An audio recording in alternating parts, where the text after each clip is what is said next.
5 വർഷമായി സന്താന ഭാഗ്യം ഒന്നുമില്ല. അയ്യോടോ, ഈ സന്താന ഭാഗ്യം ഉണ്ടാവാൻ വേണ്ടി ഏത് പുണ്യ സ്ഥലത്തേക്ക് പോണ്ടേ? ഊട്ടി, കൊടൈക്കനാല്, മൂന്നാറ്, തേക്കടി. അങ്ങോട്ട് പോകാൻ പറ്റില്ല. അതെന്ത് പറ്റി? അവിടെ നല്ല തണുപ്പല്ലേ? ഇതിപ്പോ എന്താ? എന്റെ കെട്ടിയോട് തണുപ്പ് പറ്റില്ല.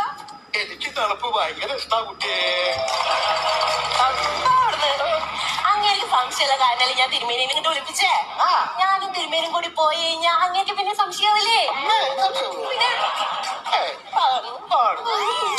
റൂട്ട് മാറി പോണുണ്ടോന്നൊരു സംശയം ഉണ്ട് കേട്ടോ. ഇനി നിങ്ങളുടെ മുടങ്ങി കിടക്കുന്ന ആ റീൽസോടൊപ്പം തുടങ്ങിക്കോളും.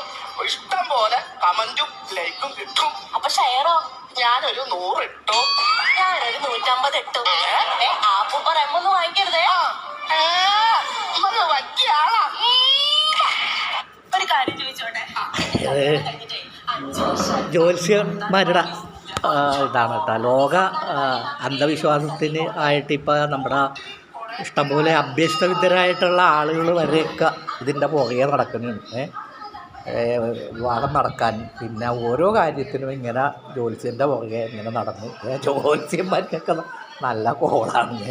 അത് നമ്മൾ ഈ വിദ്യാഭ്യാസമുള്ള ആളുകൾ ഈ വിദ്യാഭ്യാസം ഉണ്ടാക്കിയെന്ന് പറഞ്ഞാൽ അത് സമൂഹത്തിൽ വിദ്യാഭ്യാസം കുറവുള്ള ആൾക്കാരെ പറഞ്ഞ് മനസ്സിലാക്കി അവരെ നല്ല ഒരു ഇതിലേക്ക് കൊണ്ടുവരേണ്ട നമ്മൾ തന്നെ ഈ അന്ധവിശ്വാസവും ഈ ജ്യോതിഷവും ഇതൊക്കെ ആയിട്ട് മുങ്ങിപ്പോകുന്നത് ഭയങ്കര കഷ്ടമായിട്ടുള്ള ഒരു ഇതാണ്.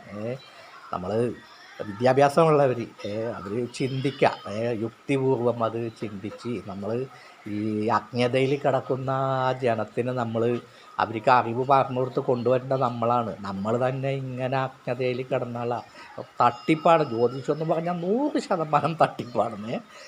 ഓക്കെ.